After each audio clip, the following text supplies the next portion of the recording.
আপকি আদালতে সুপারস্টার সানি দেওলের বিরুদ্ধে অভিযোগ হলো যে উনি হলেন অকৃতজ্ঞ। সানি, ফিল্ম ইন্ডাস্ট্রির লোকেরা বলে যে ফিল্ম ইন্ডাস্ট্রি আপনাকে এত কিছু দিয়েছে, এত বড় স্টার বানিয়েছে, আপনি মুম্বাই ফিল্ম ইন্ডাস্ট্রির গর্ব, কিন্তু আপনি বলেন যে industry did not believe in me. আপনি বলেন যে আমি ফেয়ার ট্রিটমেন্ট পাইনি।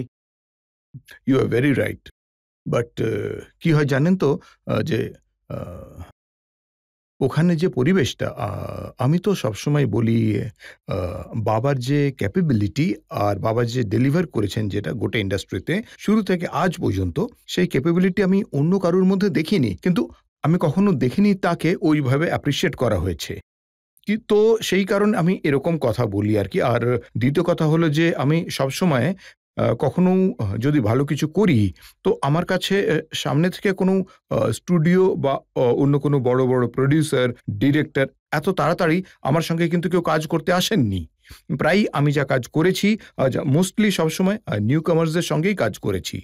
আর আমি সেটা এনজয়ও করেছি, বিকজ তাদের মধ্যে যে উৎসাহ থাকে, তাদের মধ্যে যে প্রুভ করার চেষ্টা থাকে, তার সঙ্গে আমারও একটা বোঝাপড়া তৈরি হয়ে যায় আর কি। আর সেই জন্য যতগুলো ফিল্ম, যেমন ঘায়েল ছিল যেখানে নতুন ডিরেক্টর ছিল, আরো অনেকগুলো ফিল্ম ছিল যেখানে নতুন নতুন ইয়াং ছেলেরা ছিল যাদের সঙ্গে কাজ করেছি। শুরু যখন করেছিলাম একেবারে Rahul was just a young guy, নতুন ছিল সে, জেপি দত্তা ছিলেন। আর তারপর আমরা যে ধরনের সিনেমা করেছি সেই সময় মনমোহন দেশাইজির সিনেমা চলছিল, এই ধরনের ডিরেক্টররা ছিলেন সেখানে।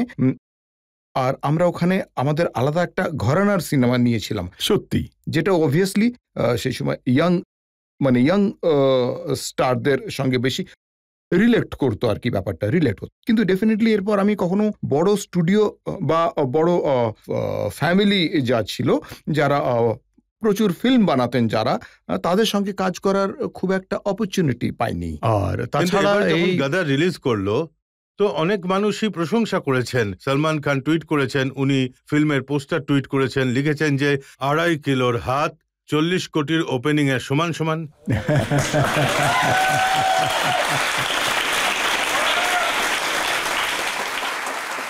সলমান আর আমাদের দুজনের মধ্যে একটা আলাদা ইকুয়েশন রয়েছে, and obviously I am senior to him. তো আমি যখন ছিলাম, he used to come on the set, সে আসতো, he always had great regards for me. আর ওর সবসময় বাবার সঙ্গে খুব ভালো বন্ড ছিল।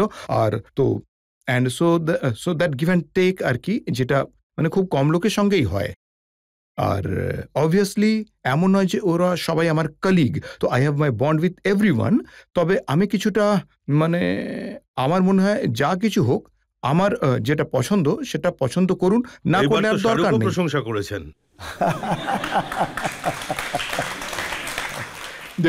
ডেফিনেটলি বিকজ শাহরুখ, দেখুন সেই কবে একটা জিনিস ঘটেছিল, যা হয়েছিল সেই সময়। তবে অ্যান্ড আমি তো বলি যে তারপর একটা সময় সব কিছু মানুষ ভুলেও যায়, আর বুঝতেও পারেন যে এমনটা হওয়া উচিত হয়নি, মানে বাচ্চাদের মতন ব্যাপার ছিল। ডেফিনেটলি এরপর আমি আর শাহরুখ অনেকবার দেখা করেছি, এমনি দেখা করেছি, বেশ কিছু ব্যাপারে কথাবার্তাও হয়েছে, কোনো ফিল্মের ব্যাপারে আমরা কথা বলেছি। আর এইবারেও যখন আমার ফিল্ম রিলিজ করলো, পুরো ফ্যামিলির সঙ্গে আমার ফিল্ম দেখেছে, and he call me up. তো এইসব জিনিস খুবই ভালো হয়েছে, সবকিছু ভালো হয়েছে। করণ জোহর আপনার প্রশংসা করেছেন। আচ্ছা চলুন, আমি ক্ষমা চেয়ে নিচ্ছি।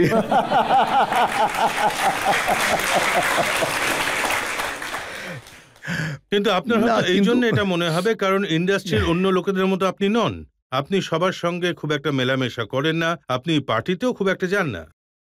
হয়তো এটাই হবে, বিকজ অবভিয়াসলি আমি দেখুন, পার্টিতে যাওয়া, এটাও আমি বলবো না যে এনিথিং রং উইথ ইট, কিন্তু ওখানে মদ খেতে হয় বা এরকম কিছু করতে হয়, এসব আমি পারি না। আমি আর্লি রাইজার, আমি রাতে তাড়াতাড়ি শুয়ে পড়ি। তো শুরুতে আমি যখন যেতাম আর কি, আর ওখানে অনেক সিনিয়র অ্যাক্টার্স যার নেশা হয়ে যেত, ধরে ফেলতো, আর তারা একটাই কথা লুপের মতো বলতেই থাকতো। তো একজন ধরলো, দ্বিতীয়জন ধরলো, তৃতীয়জন ধরলো, তারপর আমারও নেশা হয়ে যেত, কারণ ওই লুপের সঙ্গে আমি এভাবে ঘুরতাম লুপে। মানে মাথা ঘুরে যেত, কারণ সেখানে আপনি কারোর সাথেই সেন্সিবল ভাবে কথাই বলতে পারবেন না। But that was that period, I think. এখন অ্যান্ড দেন আলাদা, প্রত্যেকের একটা নিজস্ব passion তো পার্সোনালিটি আছে। থাকে আর কি। সবাই আপনাকে হ্যাঁ, প্রাজি একরকম। প্রাজি বলে ডাকে। আমার শুধু এটাই হয় যে যখন কেউ কাউকে রেসপেক্ট দেয়, তার রেসপেক্টের মানেটা বোঝা দরকার। আর কিছু নয়, এই আরকি। তো যখন পাজি বলছে, সেটা পাজি বুঝেই নিন। বুঝতে এমন পারেন না? এমনি কেউ আ ভালো, মানে I would not like to go there. আ এটা হয়। এই পৃথিবী, মানে আমাদের এমন হয়ে গেছে যেখানে আমরা মানে খুবই অপরচুনিটি খুঁজি, এগিয়ে যাওয়ার জন্য রাস্তা খুঁজি, ভালো হওয়ার জন্য। ভালো হতে আমরা যা কিছু করি। আর আর মানে হয়তো ভাববেন যে আমি কারোর ব্যাপারে খারাপ বলছি। আমি খারাপ বলছি না, বাট পৃথিবীটা এমন হয়ে গেছে। আর মানে এতে ঠিক কোনটা ভুল, এসব বলার অধিকার আমার নেই। আমি ওই রকমই থাকবো যেমনটা আমি আছি। আর বাকি মানুষ তেমনিই থাকবে আমি যেমনটা তারা ধরমজির একটা রয়েছে। কিছু ইন্টারভিউ বদলানো নেই পড়ছিলাম। এতে।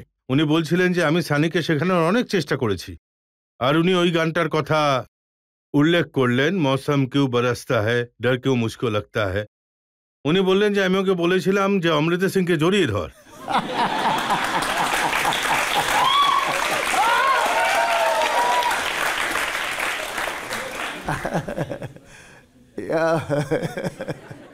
কিন্তু সানি সেটা পারেনি। না, এমন কিছু নয় যে আমি পারিনি। তেমন সেসব কিছু নয়। আমি খুবই বেসিক্যালি আমার ভেরি শাই গাই আরকি। আমি খুবই লজ্জা পেতাম। ছোটবেলায় একটু বেশি লজ্জা পেতাম আমি। কিন্তু যদি আমি বলি যে প্রত্যেকের একটা আলাদা, আলাদা পার্সোনালিটি থাকে, এটাও তেমনি। বাট এখনো কি তেমনই আছেন? একটু জড়িয়ে টড়িয়ে ধরেন? না, আই মিন কোনো উদ্দেশ্য ছাড়া জড়িয়ে ধরা ঠিক কথা নয়। তবে অবভিয়াসলি আমি এখন অনেক বদলে গেছি। আর সময়ের সঙ্গে আমি বদলাতেই থাকছি। মানে দেখুন, এখন আমার বয়স হয়ে গেছে ৬৫। এখনো যদি না বদলাই তাহলে আর কবে বদলাবো? কিন্তু আজও অনেক ডিরেক্টর বলেন যে সানি দেওলের সঙ্গে কাজ করা খুবই মুশকিল, কারণ উনি নিজের টার্মস অনুযায়ী কাজ করেন। না, এমন তো কিছুই নাই। এমন কিছুই নয়। আমার টার্মস তো এমন কিছু নয়। আমি তো জিজ্ঞাসা পর্যন্ত করি না যে পিকচার আপনার ১০ দিন চাই নাকি ১০০ দিন চাই, এসব নিয়ে কোনো তর্ক করি না। যখন আমি ফিল্ম করি, এটা আমার জন্য একটা ক্রিয়েটিভ প্লেস হয়ে যায়।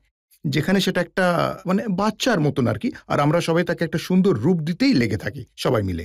তো এখানে যারা সৎভাবে কাজ করেন, তারা নিজেদের কাজ ভালো করলেই হয়। ২-৩টে এক্সাম্পল আপনাকে দিচ্ছি। হ্যাঁ, হ্যাঁ, বলুন, জেপি বলুন। দত্তার সঙ্গে আপনি বর্ডার করেছেন, তারপর উনি দ্বিতীয় প্রজেক্ট শুরু করেন, কিন্তু আপনি শেলফ করে দেন। না, না, উনি শেলফ করেননি। ওটা আমি বলেছিলাম যে ২০১৫ তে জেপি স্যার বর্ডার 2 করতে চাইছিলেন আরকি।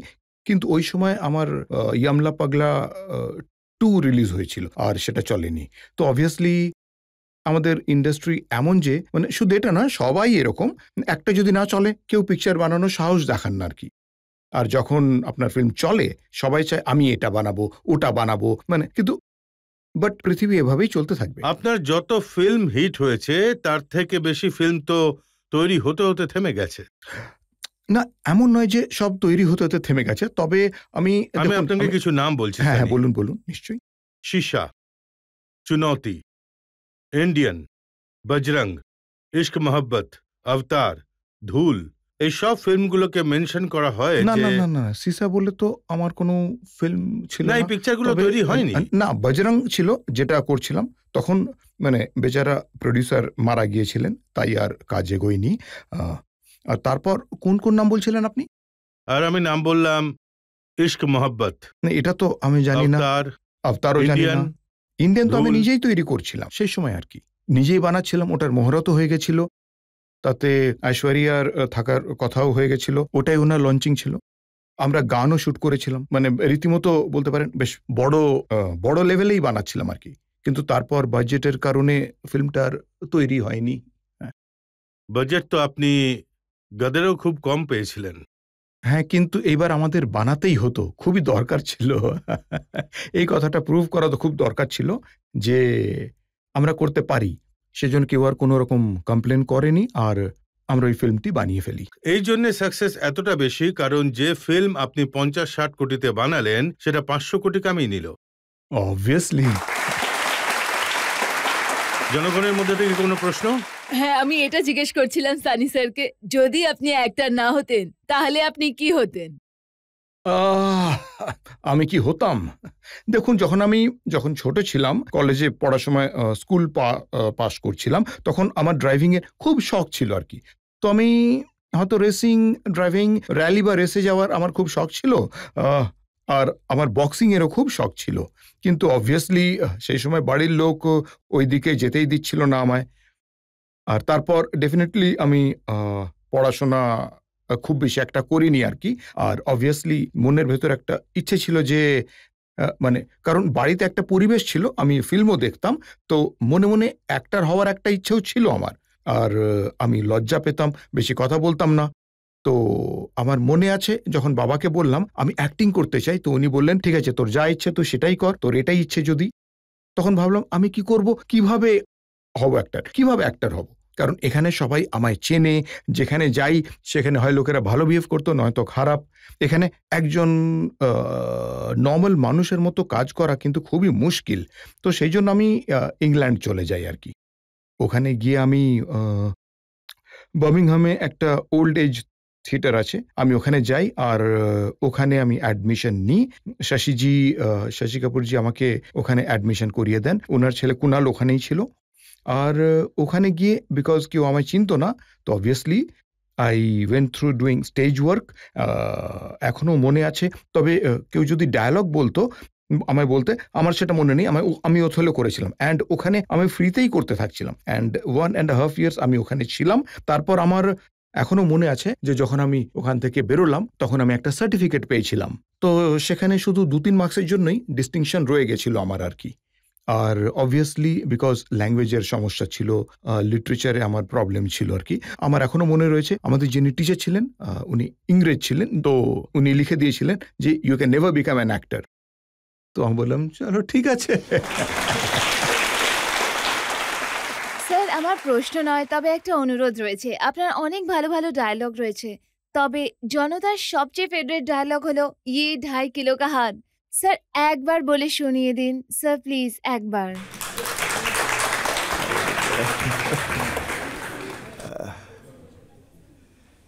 ये 2.5 किलो का हाथ जब उठता है ना, तो आदमी उठता नहीं, उठ जाता है।